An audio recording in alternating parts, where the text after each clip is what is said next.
Hello my friends, Hank here, back today with another figure painting tutorial. In this session, we're going to do a little practice using my Figures Made Easy approach.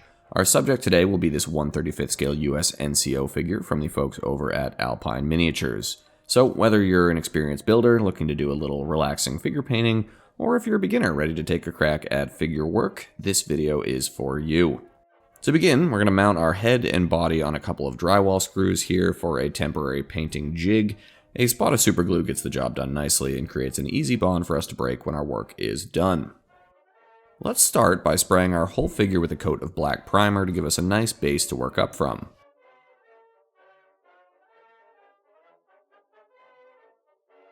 To kick off our brushwork, we're going to begin by blocking in our face with some Vallejo flat flesh. If you're a regular viewer, you'll recognize this as the start of our Faces Made Easy two-color approach. I find it helpful for acrylic figure work like this to cut your paint with just a little bit of tap water to give us a nice thin consistency so our skin doesn't look too lumpy. Don't worry if you've got some thin spots on your first pass. I generally like to give my face 2 thin coats of flat flesh before moving on to our next step. Once our flat flesh base is dry, now is a great time to dot in a couple of eyes. Don't worry about trying to paint in the whites of the eyes at this scale, just a couple of dots of color in there is all we need to give our fella a little bit of life. Alright, for our magic step here, let's apply a wash of Vallejo Light Rust all over our skin. This will look very red at first, but stick with it. The nice thing about this wash is it'll flow into all the recesses of our face sculpt and add a little natural warmth to our skin tones. Try to avoid any major pooling on flat surfaces of the face like the cheeks, the neck, etc. We just want this to settle a bit into our mouth, our eye sockets, our ears, and the like. Once our rust wash is dry, let's revisit our face with another thin glaze of our Vallejo flat flesh, the same color that we started with. And our goal here is to lighten up the raised portions of the face a bit. Our targets are mostly going to be our cheekbones, our nose, the tip of our chin, the muscles in the neck. Since this layer of flat flesh is nice and thin, a little bit of our reddish tone will still shine through, creating a nice, naturally balanced flesh effect.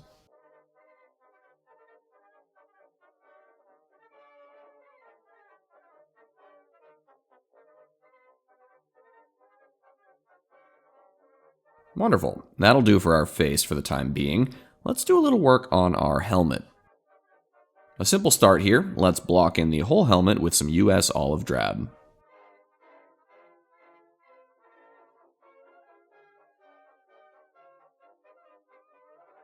Be sure to cut in on the inside of the helmet as well to clean up the portions where our face meets the helmet.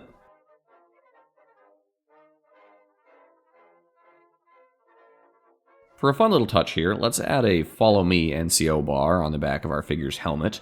Especially in the earlier portions of the campaign in Western Europe, it was common to see these white bars on the back of officer and NCO helmets as a way to quickly identify leaders to the rest of the enlisted men. NCOs got horizontal bars, and officers got vertical bars.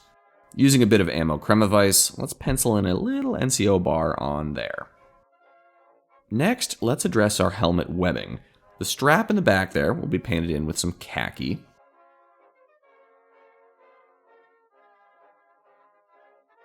And the leather strap in the front of our helmet liner will be in red leather.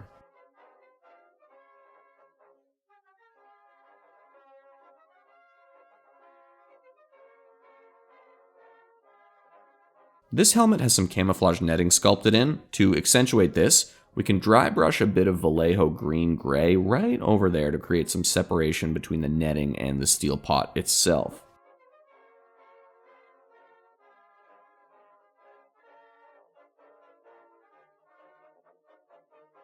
And for a final touch, let's dot in the buckles on our webbing with some flat black.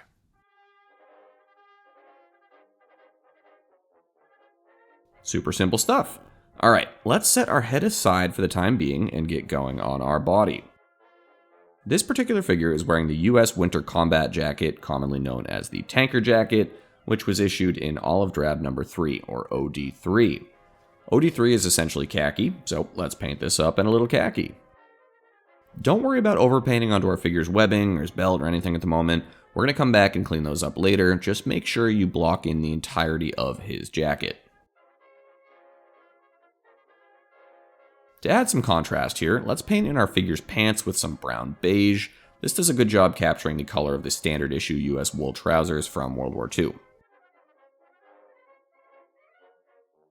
Alright, for the elastic cuffs on the collar, at the hip, and at the wrists of the jacket, we're going to pencil these in with some Vallejo green gray. I like green gray for these parts. It's a bit lighter than what you see on the real deal, and could be substituted with some US olive drab, but I like the way that this desaturated green looks with the khaki. So the choice is yours, either green gray or a light shade of olive drab works nicely for these elastic cuffs. This figure is wearing a wool GI scarf, which we can paint in using a bit of US olive drab. This is the darker olive drab, OD number 7, which is closer to what we usually think of when we hear olive drab. And here's a good visual of why I like the green gray for the elastic cuffs. It provides a nice contrast with the darker OD. Alright, on to our webbing and field gear. Our figure here is wearing our standard US pistol belt with suspenders and some mag pouches for his M1 carbine. All we're going to do is paint this in with some German camo beige. Now, in reality, all of this equipment was issued in olive drab number 3, our khaki that we've used earlier, but if we paint these in the same color we used for our jacket, we're just going to have one big boring block of khaki. So, if we use this German camo beige, which is a little bit lighter, we'll get a nice contrast to the uniform and stay within the right color range. Our fella's canteen cover and entrenching tool cover can both be painted up in that camo beige as well. This NCO is armed with the M1 carbine, so he's got an M3 trench knife instead of a longer bayonet. Let's paint in the scabbard of that with some US olive drab. Moving on to the M1 itself, we're going to start to block this in with some Vallejo orange brown. You might be thinking to yourself, good lord, that is way too orange, and you would be correct. Stick with me here, this is just our base layer. Let's hit the handle of his entrenching tool with that orange brown as well. Okay, at this stage, let's paint in our figure's wool GI gloves with a bit of our US olive drab. We're going to come back to the weapon itself in a minute.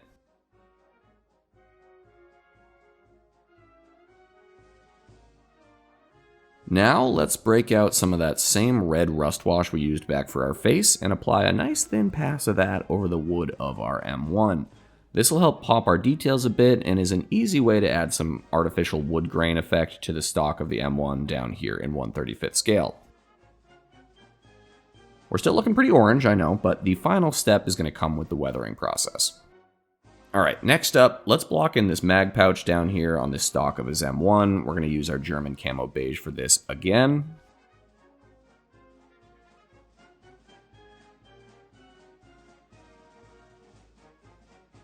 And we'll carefully draw in the sling of his M1 with some olive drab.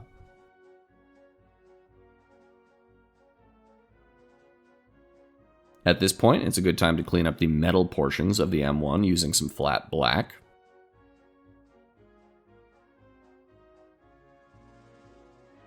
And while we've got that loaded up, let's go around our figure and just very carefully touch all of the little snaps and buckles to accentuate those details.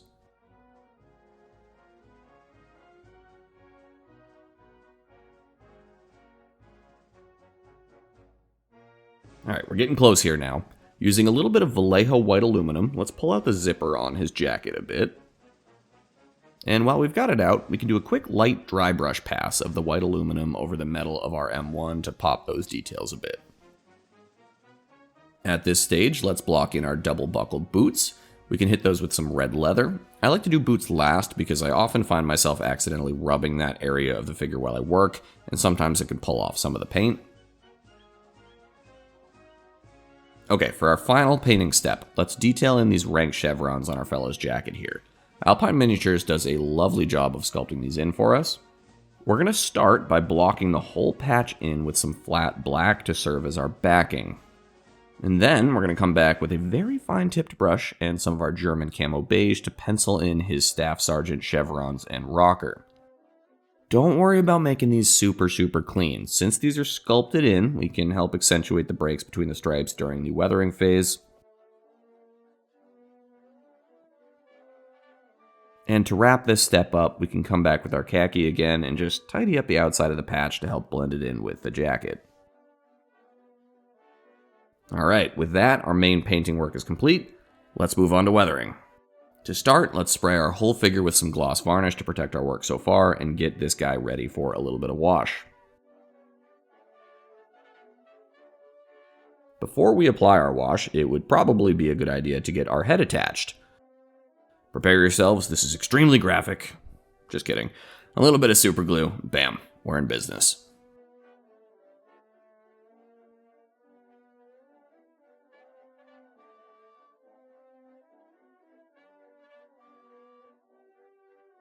Okay, wash time. Super simple stuff here. We're using some Flory dark dirt wash, and we're going to brush this all over our figure's body and face. And then, using some tap water, we're going to help that clay-based wash flow into the recesses and details of our sculpt to help pop those details. Since this is a water-soluble wash, we can work with it as much as we need until the result is exactly what we want. Aim to remove as much of the wash as you can from the raised, flat portions of our figure and leave it in just the deeper parts of our sculpt.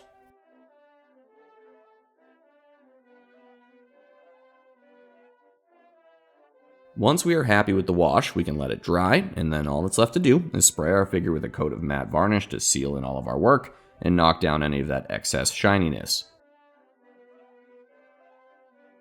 And with that, we've got ourselves a beautiful NCO figure to add to our collection.